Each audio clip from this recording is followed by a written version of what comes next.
Drug-plagued rapper and actor Tupac Shakur is dead at the age of 25, just about a week after sustaining 4 bullet wounds last Saturday night in Las Vegas. Shakur spent the weekend in the hospital on a respirator in critical condition.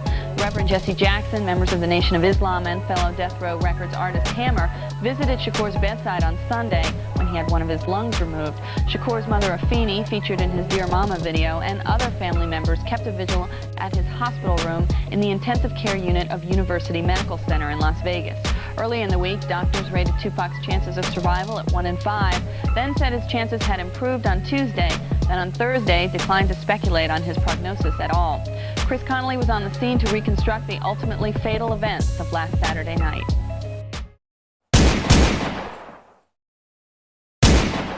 Now, 27 years after the killing of the hip-hop artist Tupac Shakur, police in Las Vegas have charged a former gang leader with his murder. My name is Jason Johansson, and I'm the homicide lieutenant with the Las Vegas Metropolitan Police Department. My goal here today is to walk you through our investigation and what led us to the indictment of Duane Davis, also known as Keffe D, for the murder of Tupac Shakur. 60-year-old Duane Davis, who's also known as Keffe D, is accused of planning the rapper's shooting. Tupac Shakur was hit 4 times in a drive-by shooting at the age of 25. Until now, no one had ever been charged over the death. The arrest was made 2 months after police searched a home near to the location of the killing, at a property linked to a man who had previously said he witnessed the shooting from a car. Usher has the details.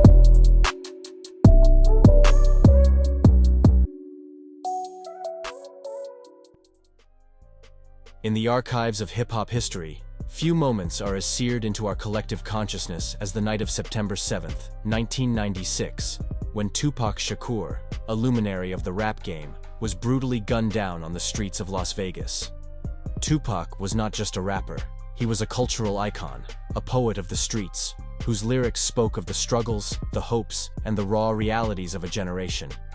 Over 2 decades have passed since that fateful night, and despite the numerous theories and speculations that have circulated, the question of who pulled the trigger has remained one of the music industry's most lasting mysteries. However, recent developments have shed new light on this famous case, reigniting discussions and possibly inching us closer to the truth. In this video, we'll look into the tangled web of events that led to Tupac's untimely demise and examine the latest breakthroughs that could finally point to the man who killed Tupac. In the Hall of Fame of hip-hop, no name looms as large as Tupac Shakur's. Rising from the streets of New York City to become a cultural icon, Shakur's music spoke of the struggles and triumphs of life in America's ghettos, earning him an impressionable place in the hearts of fans worldwide. His lyrics would include topics like racism, police brutality, poverty, and politics that resonated across a divided nation, making him not just a rapper, but a spokesman for a generation. Tupac's ascent was meteoric, as was his influence. He didn't just rap, he crafted narratives, weaving his life struggles into a tapestry that depicted the complexities of African-American life with unflinching honesty. His albums like All Eyes on Me and Me Against the World were more than commercial successes. They were cultural milestones that solidified his legacy as an artist whose work transcended music and captured the defining spirit of an era. However, Tupac's rise to fame was not without its controversy, and it intersected with an era of intense rivalry in the rap game. The East Coast-West Coast feud, a bitter and sometimes violent beef between artists and fans, set the backdrop for a series of escalations that would ripple through the industry. Tupac, aligned with Death Row Records on the West Coast, found himself at war with artists from the East, most notably the notorious B.I.G. and Bad Boy Records. This rivalry was not confined to diss tracks and award show confrontations. It played out in real life with real dangerous consequences. On the evening of September 7, 1996, the Las Vegas Strip became the backdrop for a crime that would send ripples through the music industry and the nation. Tupac Shakur, a prominent figure in rap music and culture, had just watched the heavyweight bout between Mike Tyson and Bruce Seldon at the MGM Grand. The charged atmosphere of the fight spilled over when Tupac, accompanied by his entourage, got involved in a violent altercation with Orlando Baby Lane Anderson, a member of the Southside Crips. This confrontation in the casino's lobby was captured by the hotel's surveillance cameras, etching a prelude to the tragedy that would unfold hours later. After the melee, Tupac Shakur and Suge Knight left the MGM Grand and continued their night. In a black BMW, part of a larger convoy, they headed to Club 662. The street was swarming with fight fans and partygoers, an ordinary spectacle for a city like Vegas. However, whilst at the intersection of Flamingo Road and Koval Lane, things turned deadly. A white Cadillac pulled up to the right of Shakur's vehicle, where a gunman fired a barrage of bullets into the BMW. Tupac was struck multiple times, a flurry of shots that turned a celebratory night. Pac, struck by 4 bullets, was rapidly slipping away as the ambulance rushed towards the hospital in a bid to save his life. The corridors of the University Medical Center of Southern Surgeons, Tupac's condition remained critical. He was placed on life support, with wounds that proved to be too severe. For 6 days, the world watched and waited, as reports of his condition remained uncertain. On September 13, 1996, the tragic news broke. Tupac Shakur, age 25, had succumbed to his injuries. The announcement reverberated across the globe, sending shock. The voice that had articulated the pain and passion of the streets was lost. In the heart of Manhattan, on November 30, 1994, in the corridors of Quad Recording Studios, an altercation happened that would irrevocably alter the hip-hop narrative. Tupac Shakur entered the studio lobby where he was shot by 3 armed assailants, a reported robbery gone wrong that spiraled into a near-fatal assault, leaving Pac with severe injuries, including a gunshot wound that grazed his skull. Tupac was working on music in New York while facing alleged sexual assault charges. His visit to Quad Studios that night was supposed to be routine, another verse, another collaboration. It is said that as Tupac was walking up to the building, he was shouted from above by Lil Cease and the Junior Mafia, a clique formed by Biggie Smalls. As Tupac entered the lobby, he was approached by 3 men who demanded money from Pac. Spice One, a friend and affiliate, recounted Tupac's own harrowing description of the struggle, saying Tupac grabbed one of the robbers' guns and they were struggling back and forth, which resulted in Tupac being shot in the groin.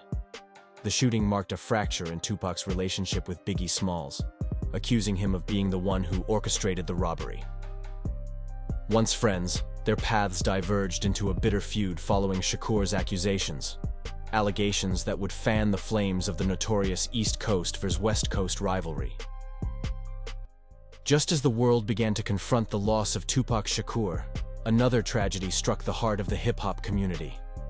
On March 9, 1997, less than a year after Tupac's death, the notorious B.I.G., born Christopher Wallace and also known as Biggie Smalls, was killed in a drive-by shooting in Los Angeles. The Brooklyn-born rapper, whose storytelling prowess and lyrical dexterity had earned him his own place in hip-hop royalty, was in California to promote his upcoming album, Life After Death, and to attend the Soul Train Music Awards. Biggie had been leaving an after-party when his vehicle stopped at a red light. A dark Chevrolet Impala pulled up alongside, and shots rang out, leaving Biggie fatally wounded. He was pronounced dead shortly after arriving at Cedars-Sinai Medical Center. Biggie's murder, much like Tupac's, spurred an outpouring of grief and an intense investigation that would be scrutinized by the public. The loss of another significant artist prompted an immediate impact on the music industry and the fans who revered him. Theories would soon circulate, with some pointing to the still-simmering East Coast-West Coast feud, while others speculated about more complex conspiracies. The question loomed: was Biggie's death retaliation for Tupac's? The search for answers would stretch on, the truth hazed by rumor and innuendo. In the investigation into Tupac Shakur's murder, Orlando Anderson, known as Baby Lane, found himself at the center of a growing storm of speculation. Though rumors surfaced that Anderson had boasted about the shooting, he would refute the claims in a Vibe magazine interview, portraying himself as a fan of Shakur's work and denying any role in the crime. A month after the shooting, amongst a surging gang war in Compton between the Bloods and Crips, Anderson was shot in the legs with an AK-47 and was confined to a wheelchair. However, the Las Vegas authorities, already investigating leads and witness statements, ultimately sidelined Anderson as a suspect, citing timing conflicts and a lack of concrete evidence. The investigation took another blow when Yafeu Fula, a member of Shakur's group Outlaws and an eyewitness to the shooting, was found dead in New Jersey. A person capable of identifying the assailants was himself murdered, and a potential sighting of the escape vehicle went unexplored. In a twist of legal irony, both Shakur's and Anderson's estates became entangled in a lawsuit battle. Afeni Shakur, Tupac's mother, responded to Anderson's claim for damages due to the injuries he sustained at the MGM Grand Hotel, and for emotional and physical pain with a wrongful death suit of her own, a battle of litigation that was settled just hours before Anderson's death. Anderson's lawyer claimed the settlement would have netted him $78,000. The final chapter of Anderson's life was marked by violence. A dispute at a Compton car wash led to a deadly shootout, leaving Anderson and 2 other men dead, and only one survivor, who was later convicted of the triple homicide. Authorities later indicated that Anderson's death was linked to a dispute over drug money, not the Shakur case, but the echoes of his alleged involvement in the Tupac's murder lingered long after his death. Years after initial investigations waned and leads ran cold, a 2018 Netflix series named Unsolved, the Tupac and Biggie murders reignited a public interest and its quest for closure. The series cast a critical eye on the cold cases and the efforts that had seemingly hit a wall. The dramatized recounting brought renewed scrutiny to the handling of the investigations. It highlighted the exhaustive work of law enforcement while acknowledging the frustration over justice not being served. The series breathed new life into the investigation. As the years went on, the case of Tupac Shakur's murder grew colder, but the investigation never ceased. The spotlight had turned to Duane Keefe Davis, known in street circles as Keffe D, a self-professed member of the Southside Compton Crips and uncle to the late Orlando Anderson, a prime suspect in the case. In a startling 2018 BET interview, Keffe D confessed to being in the very car from which the fatal shots were fired, implicating his nephew Orlando Anderson and detailing their retaliation plot following a violent altercation with Shakur and Suge Knight at the MGM Grand. The breakthrough that detectives had been waiting for finally materialized in July 2023, when Nevada authorities, armed with a search warrant, descended upon an address linked to Davis. This home, belonging to Davis's wife, became the epicenter of a raid that yielded a trove of potential evidence: cell phones, laptops, a hard drive, photos, a Vibe magazine featuring Shakur, ammunition, and notably, Davis's biography, Compton Street Legend. This memoir, proclaimed by Davis as the testament of a kingpin and an eyewitness to the deadly events on the Las Vegas Strip, became a key piece in the investigation. The warrant outlined an exhaustive search for any materials related to Shakur's murder, from handwritten notes to digital manuscripts, film, and online content. Among the items seized were electronic devices, a Pokeball USB drive, multiple iPads, laptops, along with tubs of photographs. Keffe D's outspoken nature about his gang affiliations and his proximity to the crime, along with his later admissions under a non-prosecution agreement, painted a portrait of a man deeply entwined in Tupac's murder. With the suspect vehicle's 4 occupants, including Orlando Anderson, and Keffe D's fluctuating testimonies over the years, the authorities were inching closer to piecing together the events of the night that claimed the life of Tupac Shakur. The search of Davis's home, a suburb some 15 miles from Las Vegas, was the most significant lead in decades, which 3 months later would lead to a grand jury arresting Keffe D on the charges of murder. Duane Keefe D Davis was the leader of the Southside Compton Crips, operating out of Southern California's Compton area. In the 90s, Keffe D had established a profitable network, selling drugs imported by the Cali drug cartel to cities across America. At the height of his operation, he professed to be moving 300 kilos a month. Born on June 14, 1963, Davis became known by his street name Keffe D and gained notoriety both for his alleged involvement in Tupac Shakur's shooting and for his detailed public disclosures about that night. Keffe D's alleged narrative, shared in various interviews and his memoir, recounts the events leading up to the shooting. On the night of Tupac's murder, Keffe D was said to be humiliated that Suge Knight and Tupac had attacked his nephew, Orlando Anderson, and he felt violated and wanted retribution. After leaving the Mike Tyson fight, he and his associates, including Eric Von Zip Martin, entered a Mercedes-Benz with a hidden compartment containing Von Zip's Glock 40 caliber handgun. Their intention was to locate Shook and confront him at Knight's nightclub, Club 662. After waiting for around an hour without a sign of Tupac or Shook, they decided to leave. They stopped at a liquor barn to purchase alcohol before heading to the Carriage House, a hotel where they were staying. During the drive, the occupants began to have second thoughts about their plan due to the potential for retaliation from Shook Knight. Infuriated, Keffe D transferred to a white Cadillac driven by Terrence Brown, with Orlando Anderson and DeAndre Smith in the back seat. He tossed the pistol into the back seat as they set off for the hotel. According to Keffe D, it was then that they unexpectedly spotted Tupac and Shook Knight at a stoplight, with Tupac hanging out of the window of a black BMW. If Tupac hadn't been visible, they likely would not have noticed them, Keffe D stated. They pulled up beside Tupac and Shook's vehicle, and a confrontation ensued.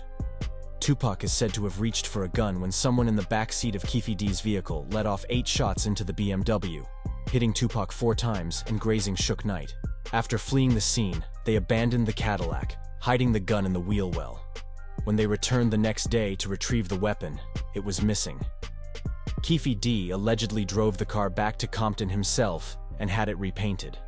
He also claims that he received a phone call from Sean Diddy Combs, aka Puff Daddy, in which Combs inquired about the shooting.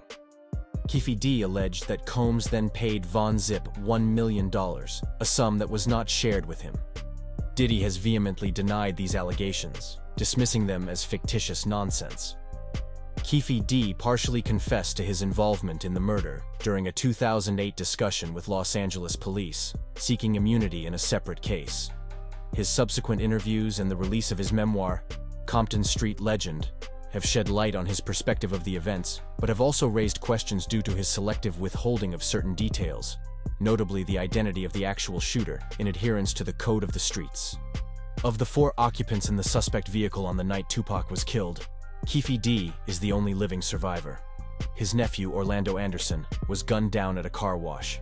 Terrence Brown was found fatally shot, succumbing to multiple gunshot wounds at a rundown legal high shop in Compton in September 2015. DeAndre Smith, the only other passenger in the car at the time of the murder, died from health-related issues in 2004. Therefore, only Keffe D knows the truth about who pulled the trigger on that fateful night.